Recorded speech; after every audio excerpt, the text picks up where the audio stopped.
So I made a video testing the different stages with MHD, and for that video, I just assumed that the most recent update of maps was going to be the best one to go for, which was the V1.84. However, after some research, it seems that the N55 community wasn't a huge fan of the new maps. So after reading some of y'all's comments, as well as digging in the forums to see what other people were thinking about the new maps, I decided to make a video where I talked about the difference between the new and the old maps and what is probably going to be best for you on your car. So in this video, I'm going to do my best to outline the main differences between the new and the old maps, as well as sharing my results in my own testing that I did perform with my N55 135i. So this video is going to mainly be informational, but do stay tuned to the end because I'm going to share my V1.60 maps testing and comparing those with the results that I got whenever I tested the V1.84 maps. And you may be surprised with the results that I got. So if you're new to MHD, you may be wondering what the difference is between the different stage tunes. And really the different stages is kind of a made up thing across the car community, where it means different things on different platforms. So I'm just going to be going over what it means purely on the N55E MHD tuning platform. When tuning these turbocharged cars, the main way that tuners are going to go about making more power is by adding boost. Now the stock boost target on the N55 is around 10 PSI. So with the stage 1 tune, you don't have to add any modifications. It's just going to be raising the boost pressure, or the target boost pressure, to 15 PSI. And then with stage 2, the target boost pressure is raised to 18 PSI. So when it comes to the stage 1 plus and the stage 2 plus, that's basically the same boost target as the stage 1 and stage 2, just with more aggressive timing. So that's why on MHD's website, with stage 1 plus, they recommend that you do go ahead and add a front mount intercooler, because with that more aggressive timing, you're gonna want lower intake air temperature.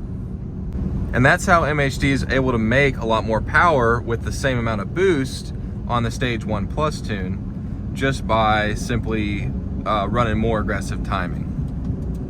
So as far as the differences between the old and the new maps, I don't have access to the actual values within the maps, so it's hard to say for sure, but the main difference that I've noticed is that the boost curve is a little bit smoother, so the boost isn't so peaky.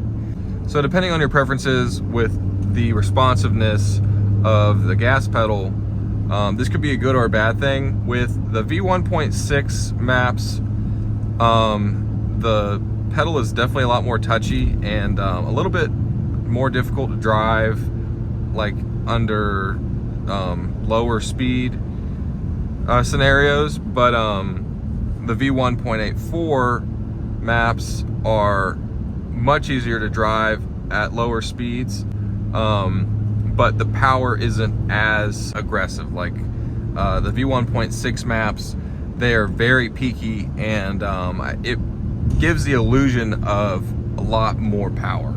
Well, maybe not a lot more, but definitely it gives the illusion of more.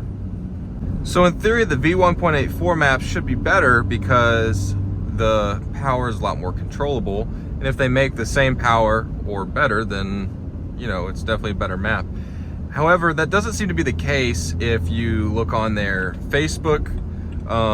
There's a lot of angry people in the comments when they announced this new update. And I've also read numerous posts in some of the BMW forums about not reaching target boost and just overall having much worse performance with the new maps over the old ones.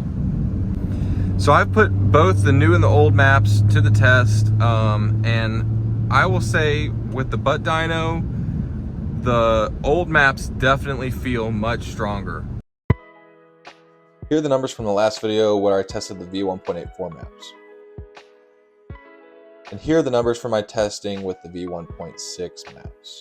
So as you can see from my car, the V1.6 maps are definitely better in every stage, especially stage 1.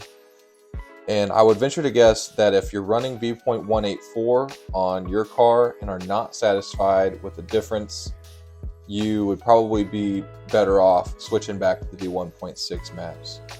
And I'm not saying that the V1.84 is bad for everybody, and you may be having great results with your V1.84 maps. And if so, that's great. Keep running them, but for most, I would probably venture to guess that V1.6 would be the maps of choice. And if in doubt, definitely run some data logs to see exactly what's going on with your specific car.